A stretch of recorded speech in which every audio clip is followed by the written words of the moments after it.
est samedi le 5 septembre. Je suis heureuse de vous retrouver en ce matin et je vous propose une lecture issue de l'évangile de Matthieu au 12e chapitre, les premiers versets. C'est Jésus qui est questionné sur le sabbat. Et il nous est dit, quelque temps après, Jésus traversait des champs de blé un jour de sabbat. Ses disciples avaient faim. Ils se mirent à cueillir des épis et à en manger les grains.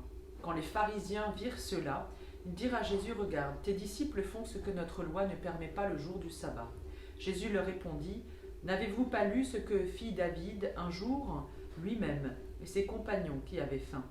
Il entra dans la maison de Dieu, et en lui et ses compagnons mangèrent les pains qui étaient offerts à Dieu. Il ne leur était pourtant pas permis d'en manger. Notre loi ne le permet que seulement aux prêtres. Ou bien n'avez-vous pas lu dans la loi de Moïse que le jour du sabbat, les prêtres en service dans le temple n'observent pas la loi du sabbat et cela sans être coupables? Or je vous le déclare, il y a ici plus que le temple. Si vous saviez vraiment ce que signifient ces mots de l'Écriture, je désire la bonté, non des sacrifices d'animaux, vous n'auriez pas condamné des innocents, car le Fils de l'homme est maître du sabbat. » On peut le dire, ici on est entre la compassion, voire limite le règlement de compte avec les pharisiens. En tout cas, ce qu'on entend, c'est que respecter le sabbat, c'est ne faire aucun ouvrage ce jour-là, ne rien faire de particulier. Les pharisiens assimilent le geste des disciples qui arrachent les épis et qui les mangent pour leur faim à un travail, alors que pour les disciples, c'est simplement manger. Ils ont perdu, on peut le dire ici, les pharisiens, ils ont perdu de vue quel est l'objectif du sabbat. Permettre aux croyants de se reposer et consacrer du temps à Dieu, n'est-ce pas d'ailleurs ce que nous, chrétiens, faisons du coup plutôt le dimanche? Ainsi, consacrer du temps à Dieu dans la prière et le célébrer avec reconnaissance pour la vie donnée.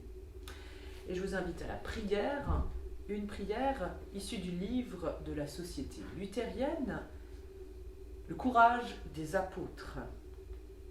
Seigneur, je me sens si proche de tes apôtres qui partaient chaque jour, à nouveau à la rencontre des hommes. Aujourd'hui sur ma route, dans mon quartier, dans ma ville, mon village, chez moi, que de rencontres qui sont prévues ou inattendues. Donne-moi, Seigneur, la confiance, le courage des apôtres. Rends-moi vigilant à ta présence afin que toute rencontre engendre en chacun la foi en la vie. Amen.